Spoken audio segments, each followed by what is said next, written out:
तुमचाच उपोषणाचा निश्चय होता रात्री 12 पासून. खरं तर उद्या मुक्ती संग्राम दिन आहे, पण आज रात्री बसण्याचं काय सुरू. नाही, बसण्याचं कारण असं काय विशेष नसते. शेवटी हा संघर्ष 1 वर्षापासून सुरू आहे. असा विशेष थोडं आहे की आम्ही अचानक बसायलो. स्थगित केलेलं आमरण उपोषण आज सुरू होत आहे आणि आजपासून आम्ही ते मराठा समाजाच्या प्रश्नासाठी सुरू करणार आहेत. परंतु सरकारला आज मी एक जाहीरपणानं सांगतो की पुन्हा पुन्हा आमच्या नावानं बोंबलायचं नाही. माझ्या किंवा माझ्या समाजाच्या नावानं बोंबलत बसायचं नाही. म्हणून आज जाहीरपणानं सांगतो की मराठा आणि कुणबी एक असल्याचा तुम्ही अध्यादेश पारित करा किंवा 2004चा जी आर आहे तो दुरुस्त करून त्याच्यात शिथिलता आणून तो सुरू करा. दुसरं, सगळ्या सोयरीची तात्काळ तुम्ही अंमलबजावणी करा. हैदराबादच्या गॅजेटचं, सातारा संस्थांचं आणि बॉम्बे गव्हर्नमेंटचं गॅजेट लागू करा. आणि जी सगळ्या सोयरीची अंमलबजावणी आमच्या व्याख्याप्रमाणे करायची त्याचप्रमाणे ती झाली पाहिजे. त्याचबरोबर ज्या मराठा बांधवांची कुणबी नोंद निघाली त्याच आधारावर मागेल त्या मराठा समाजाला प्रमाणपत्र द्यायचं, राज्यभरात आरक्षण द्यायचं, याबाबतची अंमलबजावणी तुम्ही करा. सरसकट जे गुन्हे मागं घ्यायचे ठरलेले ते पण सगळे सरसकट मागे घ्या. शिंदे समितीला जी तुम्ही मुदतवाढ दिलेली त्या शिंदे समितीनं पूर्णतः काम बंद केलेलं आहे. रेकॉर्ड शोधायचं, ते रेकॉर्ड शोधायचं काम सुरू करून ताबडतोब नोंदी मराठ्यांच्या शोधायचं काम सरकारने सुरू करा.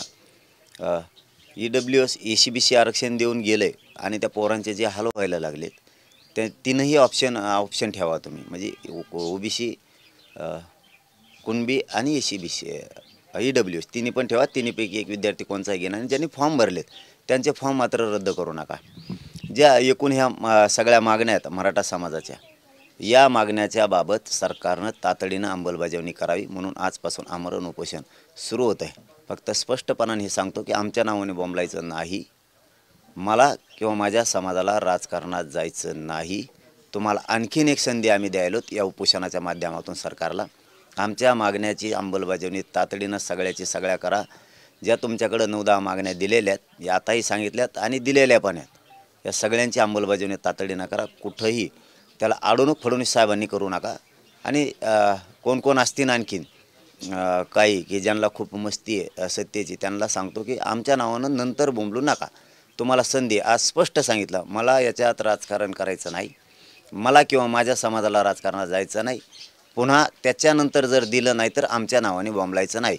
तुम्हाला संधी म्हणून हे उपोषण आहे. तुम्हाला वाटत असेल आम्ही राजकारण करू नये किंवा आमच्यामुळं कोणाला फायदा होऊ नये तर आमच्या मागण्या मान्य करा. नसता पुढं आमच्या नावाने बोंबलायचं नाही. पाटील, सगळी सोयऱ्याच्या अंमलबजावणीसाठी तुम्ही अनेक वेळा ताकीद दिली, त्याबाबत काय हालचाली होताना दिसत नाही. जसं गॅजेटची चर्चा चालू आहे ते लागू करतील म्हणून, त्याच्याबद्दल तुम्ही सकारात्मक आहेत का? त्या हालचाली तर 3-4 महिन्यापासून आहेत. शंभूराजे साहेबांनी ते हैदराबादलाही समिती पाठवली होती, ती हालचाल सुरू आहे. सातारा संस्थान, बॉम्बे गव्हर्नमेंट हे तीनही लागू करणं अपेक्षित आहे. त्याचबरोबर सगळ्या सोयरीची अंमलबजावणी पण आमच्या व्याख्याप्रमाणे होणं अत्यंत गरजेचं आहे. ते पण आचारसंहिता लागायच्या आत मागेल त्या मराठा समाजाला कुणबी प्रमाणपत्र द्यायचं याचाही निर्णय होणं तातडीनं गरजेचं आहे. कारण हे शब्द त्यांचे आहेत, माझे नाही आहेत. कुठं मागण्या फेगण्या वाढत नाहीत आणि मराठा आणि कुणबी एकच आहे, 83 क्रमांकालाचे. त्यामुळं सरकारने याची तातडीनं अंमलबजावणी करणं गरजेचं आहे. मागचे 2 उपोषण जर बघितले आपले तर मागच्या 2 उपोषणाची सरकारनं दखल घेतली नव्हती, त्यामुळे स्वतःहून तुम्हालाच हे उपोषण नाही, ते तुम्हाला वाटतं आहे फक्त, किंवा काही जणांना आणखीन वाटत असेल दखल घेतली नाही. ते दखल येत होते, आम्ही येऊ दिलेलं नाही. ते तुम्हाला काय एखाद्या वेळेस होतं तसं, पण शक्यतो तसं नाही आहे. ते बघण्याचा दृष्टिकोन असतो, चष्मा असतो. शेवटी आता ज्याचा त्याचा भाग असतो बघण्याचा, कसं बघितलं पाहिजे, कोणाकडं काय नाही, की ते आता बघायची नजरच तशी झाली. त्या नजरेला आम्ही काय करू शकत नाही आहेत. पण ते लोकांच्या लक्षात येतं आहे हे का असं आहे. त्यांचं लक्ष होतं, ते येणार पण होते. आम्ही सांगितलं अंमलबजावणी करणार असले तर या, नाही इकडे यायचं नाही. तुमच्यापेक्षा ताकदवर आमच्या इथं महिला आहेत की ज्या वर्षापासून लढत आहेत, म्हणून आम्ही महिलेच हाताने सोडलेलं आहे. यावेळेला पण तुम्ही सांगाल का त्यांना यायला का? या नाही तर नका येऊ. आंदोलन त्यासाठी नसतं. आपण आपली प्रक्रिया राबवित असतो. या नाही तर नका येऊ. तुम्ही जसे मोटरसायकल किक मारून इथं आलात तसं माझं काम आहे समाजासाठी करणं. कोणी यावं म्हणून आंदोलन नसतं, कोणी आलंच पाहिजे यासाठी नसतं. आपल्या आपल्या क्षमतेवर आपल्याला विश्वास असला पाहिजे. आपली काय क्षमता आहे, कोणाला कशी ट्रीटमेंट मिळती त्यानुसार आम्ही नाही वागत की आमच्याकडे आले तर मग तुमच्याकडे या, आमच्याकडं कमून येणार, तिकडंच कसं काय जातात. याने आंदोलन नसतं होत. आपण आपल्याला त्याचं उद्देश लागतं, त्याचं ध्येय लागतं, त्याचा आक्रोश समाजाचा लक्षात घ्यायला लागतो. आपल्यात किती क्षमता हे बघायला लागते.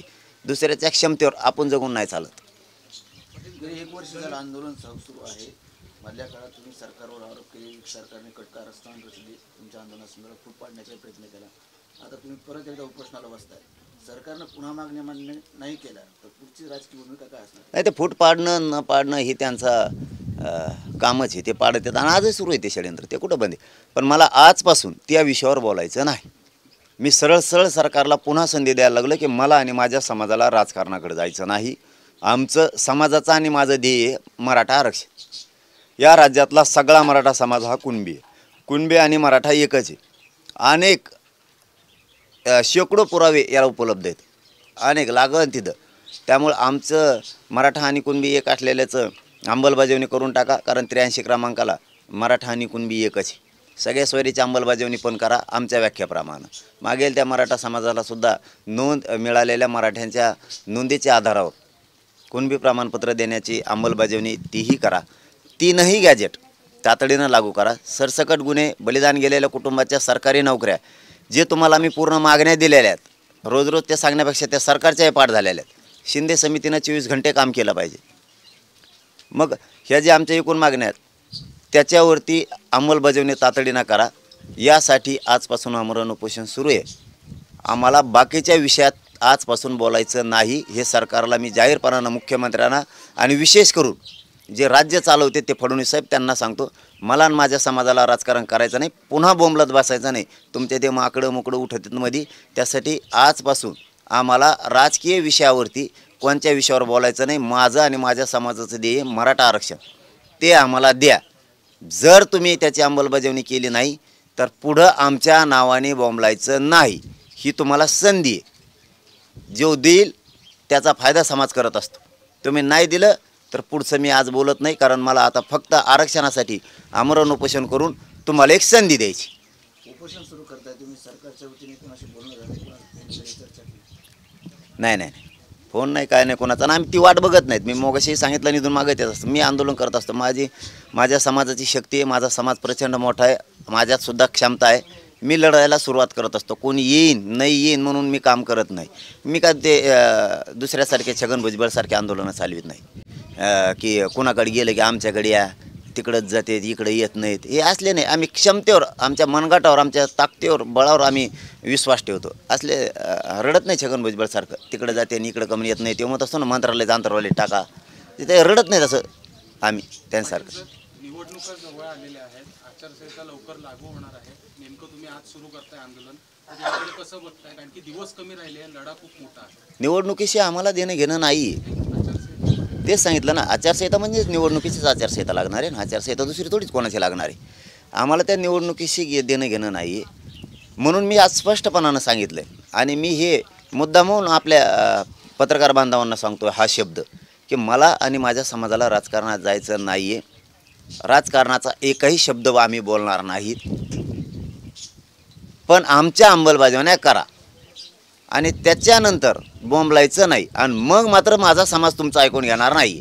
तुम्ही जर बोंबलात, राजकीय भाषा बोलायला लागले, निवडणूक लढवायचं म्हणायला लागले किंवा पाडापाडी करायचं म्हणायला लागले, त्याच्यानंतर माझा समाज तुमचं ऐकून घेणार नाही.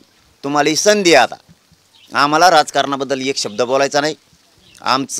माझ्या समाजाचं ध्येय आरक्षण, त्याचे सगळ्या ज्या मागण्या आहेत आमच्या त्याची अंमलबजावणी करा.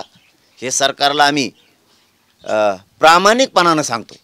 परत बोंबलत बसायचं नाही की पाडापाडी सुरू केली, नामकं केलं.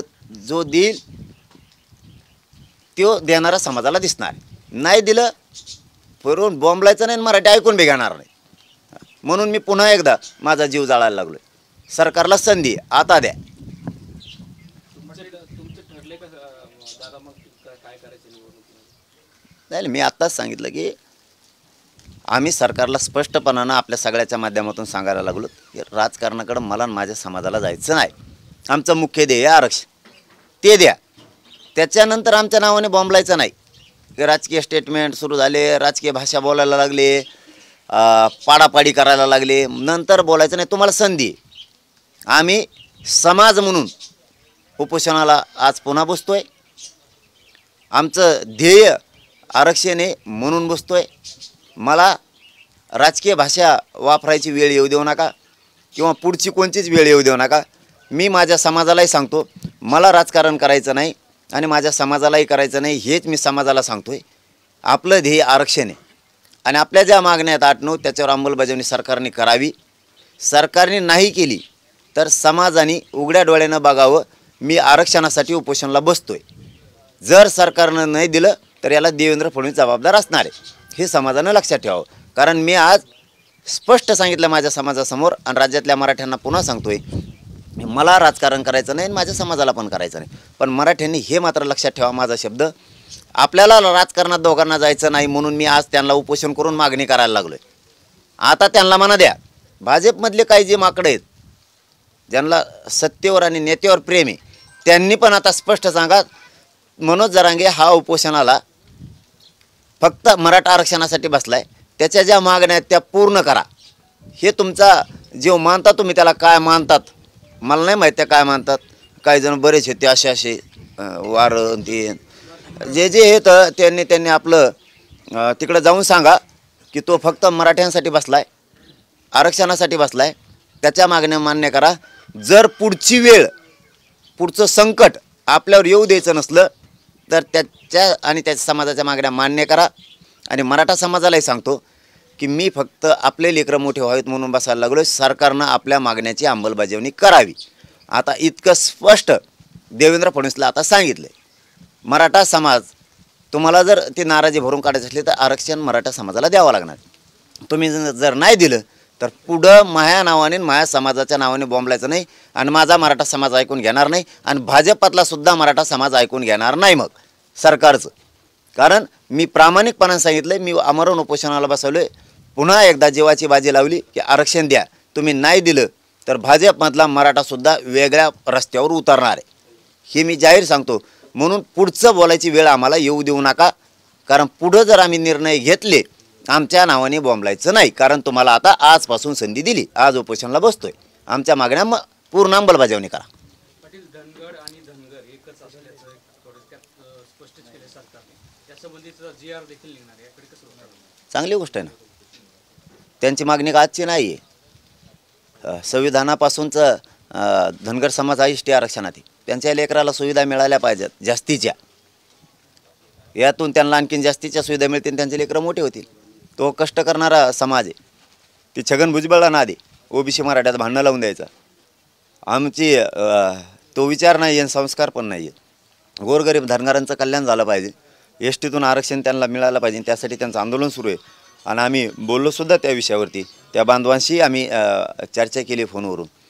आणि आमचा काय वेगळा विचार करण्याची काही गरजच नाही आहे. त्यांच्या लेकराचं कल्याण होतं आहे, मराठा समाज सोबत असणारच, का नसणार आहे. सगळ्या धनगर बांधवांनी ताकदीनं उभं राहायला पाहिजे त्या पंढरपुराच्या लेकराच्या पाठीशी.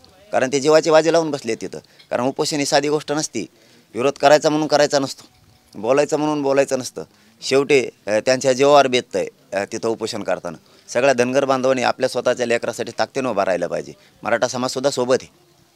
दादा, तुम्ही ज्या मागण्या करताय त्या मागण्यासाठी तुम्ही जे आहे त्या आमरण उपोषण करताय पुन्हा आंतरवाडीला, मात्र तुमच्याच मागण्यांना विरोध करण्यासाठी ओबीसी समाज पुन्हा याच गावामध्ये आमरण उपोषण करणार आहे. मी एकच सांगितलं ना आत्ताच, की मी सरळ सांगितलं आहे समाजाला आणि सरकारला, मला राजकारण करायचं नाही. माझ्या मागण्या आहेत माझ्या समाजाच्या, त्या मान्य करायच्या. फिरून बोंबलायचं आमच्या नावाने नंतर नाही. आणि कोणी उपोषण केलं का आणि काय नाही केलं का आम्हाला काय फरक नाही पडत, काय फरक नाही पडत. हां, काही फरक पडत नाही. प्रत्येकाला अधिकार आहे उपोषण करण्याचा आहे, आंदोलन करण्याचा आहे. ज्याला अधिकार आहे तो करतो. पण हे छगन भुजबळचं हे बरोबर नाही. गोरगरिबात भांडणं लावणं हे छगन भुजबळचं चांगलं नाही. तिकडं पंढरपूरला जाईन म्हणा छगन भुजबळ. हां, तिकडे एसटीत मागणी कर ना म्हणा, लागणार जरा बोंबल ना. ओबीसीचा नेता मानतो ना स्वतःला, पुरोगामी विचार म्हणतो ना स्वतःला. जाय ना तिकडं, दे ना पाठिंबा त्या लेकराला, एसटीतून आरक्षण द्या म्हणून. ते नाही जमत का? इकडं काड्या लावतो नुसते. आमचं आणि कसलंच वैर नाही. धनगर समाजाचं किंवा आमचं आणि त्यांचं कसलंच भांडण नाही, आमची आणि त्यांची कसलीच नाराजी नाही. तो छगन भुजबळ जाणून बुजून आमच्यावर नाराजी निर्माण करतो. आणि मी सगळ्या धनगर बांधवांना सांगतो, उगाच फुकट भांडण विकत घेऊ नका. मराठ्यांचं आणि धनगरांचं कुठंच काही झालेलं नाही आहे. आपण रोज एकमेकाच्या बांधावर आहेत, एकमेकाच्या शिवा शेजारी आहेत, एकमेकाच्या गावात आहेत, एकमेकाच्या हॉटेलमध्ये आहेत, राज्यभर आपण एकमेकाची सुखादुःखात आहेत. उगा त्या छगन भुजबळचं ऐकून फुकट विकत भांडण घेऊ नका. कारण तुम्ही ओबीसीत असलात तरीही तुमच्या आरक्षणाला धक्का लागत नाही. तुमचं आरक्षण तुम्ही एसटीतून मागावं, मराठा समाज तुमच्यासोबत आहे. आणि जरी तुम्ही ते नाही मागितलं आणि जरी तुम्ही ओबीसीमध्ये असाल तरी तुमचा वेगळा प्रवर्ग आहे.